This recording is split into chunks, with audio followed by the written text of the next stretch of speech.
Good afternoon, everyone. Today I will be explaining how to make one of my favorite meals. I learned how to make this meal in my sophomore year of high school in a family consumer science class.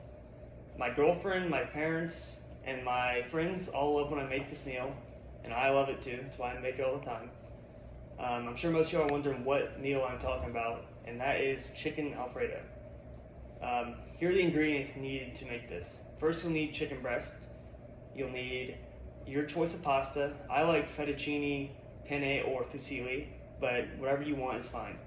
And then you also need butter, heavy whipping cream, oil, Parmesan cheese, minced garlic, and these spices. You'll need salt, pepper, garlic powder, onion powder, Italian seasoning, and red chili flakes if you want a little kick to your Alfredo sauce. So now we'll learn how to make the recipe. First, you'll start with the chicken, since it takes the longest to cook. You'll start by filleting the two chicken breasts into two pieces, and you can coat those in the oil and the spices. You can coat them with the salt, pepper, garlic, onion powder, and the Italian seasoning.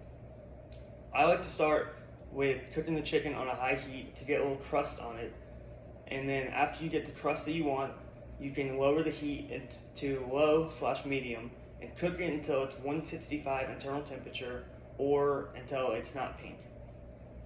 Whenever you are done with the chicken, you can start with the pasta by putting a pot on the stove and boiling the water.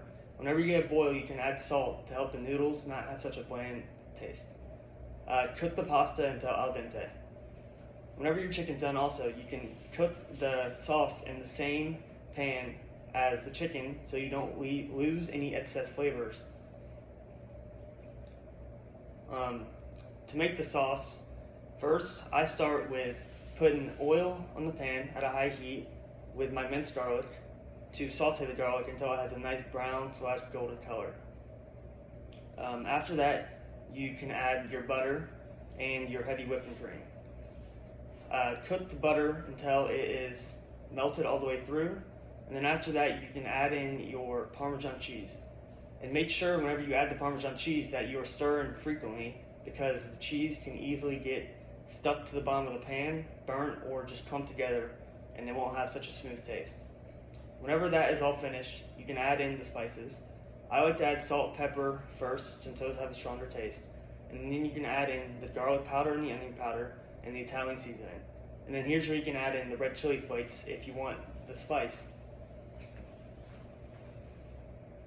So cook that until you get a flavor you want, as I do not have any measurements for this recipe since I learned this a long time ago, and I basically just cook until I think it tastes good. Yeah, and you can do the same thing as well. Whenever you're done getting the flavor that you want, you can turn the burner for the sauce up to high so the sauce will boil. Whenever it boils, that causes the sauce to thicken up, and you can also add more butter because that will also help it thicken up as well.